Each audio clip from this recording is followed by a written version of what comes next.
NEET வினாத்தாள் கசிவு விவகாரத்தை அடுத்து தர்மேந்திர பிரதான் ராஜினாமா செய்யக்கோரி நாடு முழுவதும் போராட்டம் வலுத்த நிலையில் தற்பொழுது அவர் ராஜினாமா செய்திருக்கிறார். இதை பற்றின மேலும் விவரங்களை எமது சிறப்பு செய்தியாளரான யோகேஸ்வரன் வழங்க கேட்கலாம். யோகேஸ்வரன் வணக்கம். விவரங்கள் என பகிரலாம்.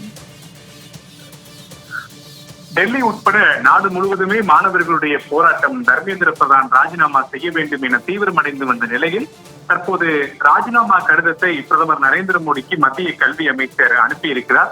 அது குறித்தான விரிவான விவரங்கள் என்பதையும் அவருடைய அதிகாரப்பூர்வ சமூக வலைதள பக்கங்கள்ல பகிர்ந்திருக்கிறார். கரப்பான்பூச்சி ஜனதா கட்சியினரை பொறுத்தவரையிலுமே நீட் உள்ளிட்ட வினாத்தாள் கசிவு விவகாரங்கள்ல மத்திய கல்வி அமைச்சர் தர்மேந்திர பிரதான் ராஜினாமா செய்ய வேண்டும் என வலியுறுத்தி கடந்த 35 நாட்களாக தலைநகர் டெல்லியில ஒரு பெரும் போராட்டத்தை நடத்தி வருகிறார்கள். இந்நிலையில்தான் கடந்த 20ஆம் தேதி அன்று நாடாளுமன்றத்தினுடைய மழைக்கால கூட்டத்தொடர் தொடங்கிய போது நாடாளுமன்றத்தை முற்றுகையிடக்கூடிய வகையில கரப்பான்பூச்சி ஜனதா கட்சியினர் நடத்திய போராட்டம் என்பது பெரும் வன்முறையாக மாறிய நிலையில தலைநகர் டெல்லியில் நாடாளுமன்றத்தை முற்றுகையிடவும் முயற்சிகள் மேற்கொள்ளப்பட்டது. இந்த நிலையிலே மத்திய கல்வி அமைச்சர் தர்மேந்திர பிரதான் ராஜினாமா செய்ய வேண்டும் உள்ளிட்ட 3 கோரிக்கைகளை முன்வைத்து கரப்பான்பூச்சி ஜனதா கட்சியினர் குறிப்பாக நாடு முழுவதும் போராட்டத்தில் ஈடுபட்டு வரக்கூடிய இளைஞர்கள் மத்திய அரசோடு பேச்சுவார்த்தை நடத்த தொடங்கினார்கள்.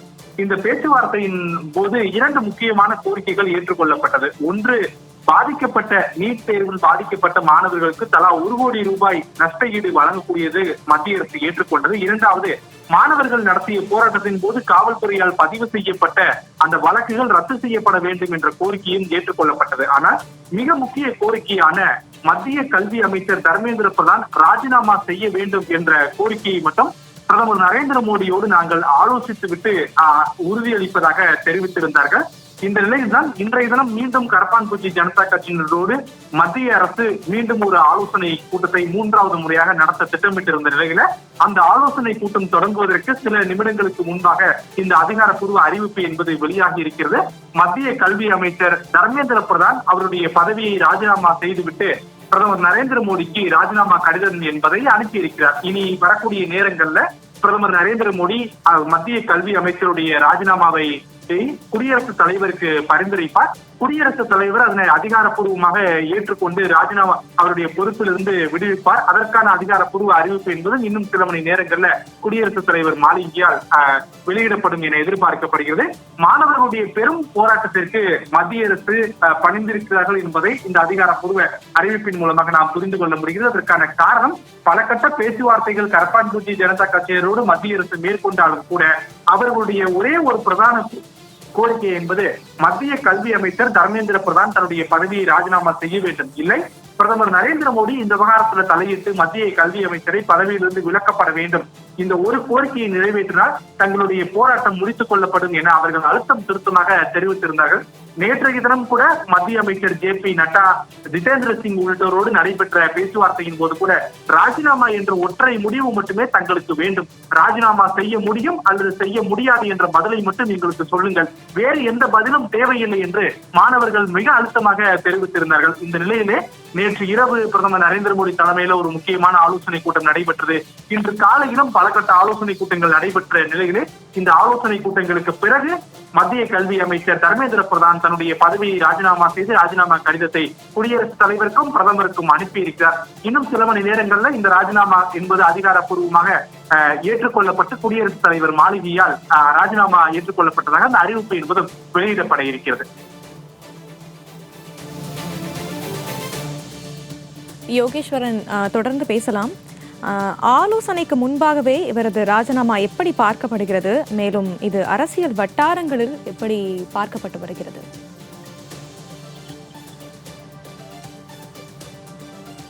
ஜூலை 20ஆம் தேதிக்கு முன்பு வரைக்கும் போராட்டம் என்பது மாணவர்களுடைய தனிப்பட்ட போராட்டம். டெல்லியில ஒன்று கூடி அவர்கள் போராட்டத்தை முன்னெடுத்து வந்தார்கள். ஆனால் ஜூலை 20ஆம் தேதி அன்று நாடாளுமன்றத்தை நோக்கி மாணவர்கள் பேரணியாக செல்ல முற்பட்ட போது மாணவர்கள் மீது போலீசார் நடத்திய தடியடி தாக்குதல், கண்ணீர் புகை குண்டுகள், இன்னும் சொல்ல போனால் பேலட் குண்டுகளை எல்லாம் பயன்படுத்தி தாக்குதல் நடத்தியது உள்ளிட்ட விவகாரங்கள் தேசிய அளவுல பெரும் கவனத்தை ஈர்த்தது. போராடக்கூடிய மாணவர்களை ஒடுக்கக்கூடிய நடவடிக்கைகள்ல மத்திய அரசு ஈடுபடுகிறது. யாருடைய உத்தரவின் பெயரில் டெல்லி காவல்துறையினர் மற்றும் மத்திய பாதுகாப்பு படையினர் செயல்பட்டார்கள் என்ற கேள்வியை எழுப்பினார். காங்கிரஸ் உள்ளிட்ட பல்வேறு எதிர்க்கட்சிகள் இந்த போராட்டத்திற்குள் உள்ளே நுழைந்தார்கள். காங்கிரஸை பொறுத்தவரையிலுமே மாணவர்களுடைய கோரிக்கை தான் எங்களுடைய கோரிக்கையும் கூட. நீட் உள்ளிட்ட வினாத்தாள்கள் மட்டுமின்றி தேசிய அளவில் நடத்தப்படக்கூடிய தேர்வுகளுடைய வினாத்தாள்களும் தொடர்ச்சியாக கசிந்து கொண்டே வருகிறது. எனவே இந்த விவகாரத்துல மத்திய கல்வி அமைச்சர் தர்மேந்திர பிரதான் ராஜினாமா செய்வது மட்டுமே ஒரே முடிவாக இருக்கும். ராஜினாமா செய்தால் என்ன முடிவாக போகிறது? எனவே ராஜினாமாவை செய்து இந்த போராட்டத்தை முடிவுக்கு கொண்டு வர வேண்டும் என எதிர்கட்சிகளும் மத்திய அரசிடம் வலியுறுத்தி இருந்தார்கள்.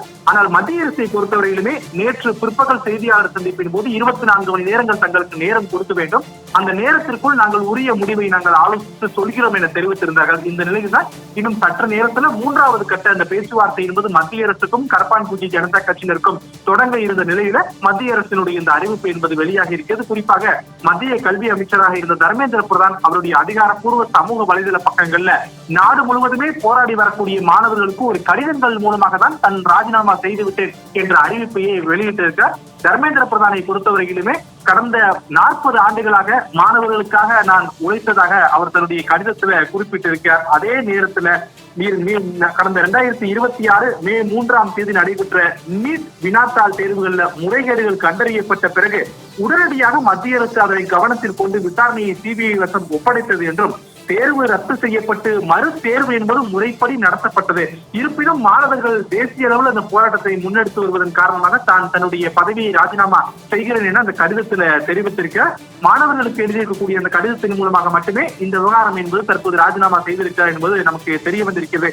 இன்னும் சில மணி நேரங்களில் குடியரசுத் தலைவர் மாளிகை ராஜினாமா கடிதத்தை அதிகாரப்பூர்வமாக பெற்று குடியரசுத் தலைவர் ஒப்புதலோடு ராஜினாமா கடிதம் ஏற்றுக்கொள்ளப்பட்டது என்பதற்கான ஒரு அதிகாரப்பூர்வ செய்தி குறிப்பும் வெளியிடுவார்கள் அப்படின்றத நம்ம புரிந்து கொள்ள முடிகிறது.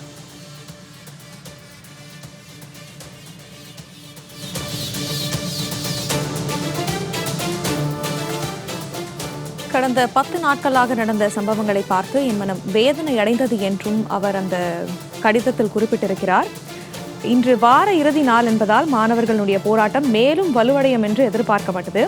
இப்பொழுது டெல்லியின் நிலை என்ன? அங்கு மாணவர்களுக்கு ஏதேனும் தெரிந்துள்ளதா? விவரங்கள்.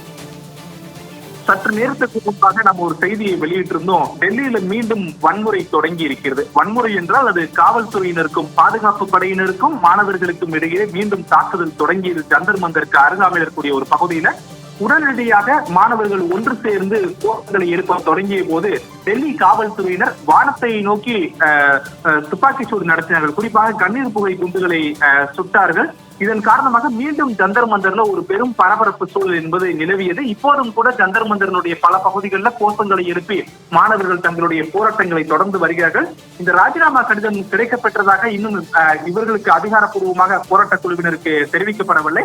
3வது கட்ட பேச்சுவார்த்தை இன்னும் சில நிமிடங்களில் தொடங்க இருக்கக்கூடிய நிலையில் அந்த பேச்சுவார்த்தையின் போது தெரிவிக்கப்படும். அதற்கு பிறகுதான் காங்கிரஸ் ஜனதா பார்ட்டியினுடைய தலைமை செய்தி தொடர்பாளரோ அல்லது தலைமை ஒருங்கிணைப்பாளரோ இந்த போராட்ட களத்திற்கு வந்து தங்களுடைய போராட்டங்களை முடித்துக் கொள்வார்கள் என எதிர்பார்க்கப்படுகிறது. அதற்கான காரணம் நேற்று தினம் கூட காங்கிரஸ் ஜனதா பார்ட்டியினுடைய தலைமை செய்தி தொடர்பாளர் ஊடகங்கள் மத்தியில பேசும்போது ராஜினாமா என்ற ஒற்றை அறிவிப்பை மத்திய அரசு வெளியிட்ட உடனே தங்களுடைய போராட்டங்களை நாங்கள் முடித்துக் கொள்வோம் என தெரிவித்திருந்தார்கள்.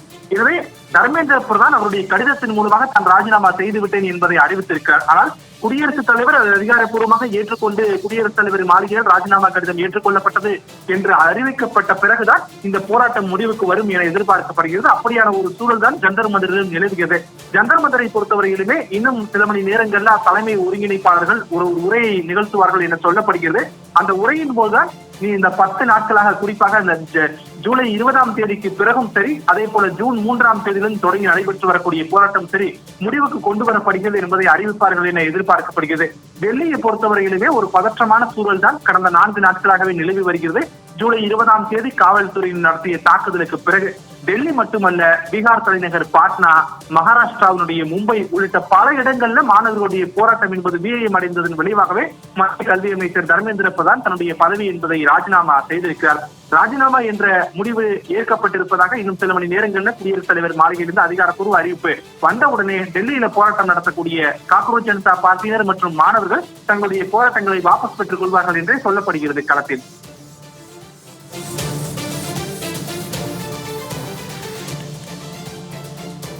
தற்பொழுது ராஜினாமாவை செய்திருக்கும் தர்மேந்திர பிரதான் மாணவர்களின் கோரிக்கைகளை ஏற்றுக்கொள்கிறேன் என்றும் அவருடைய கடிதத்தில் தெரிவித்திருக்கிறார். தொடர்ந்து இப்பொழுது டெல்லியின் நிலை என்னவாக இருக்கிறது, மாணவர்களுடைய மனநிலை என்னவாக இருக்கிறது, எதிர்க்கட்சித் தலைவரான ராகுல் காந்தி அவர்கள் ஏதேனும் இதை பற்றி குறிப்பிட்டுள்ளாரா?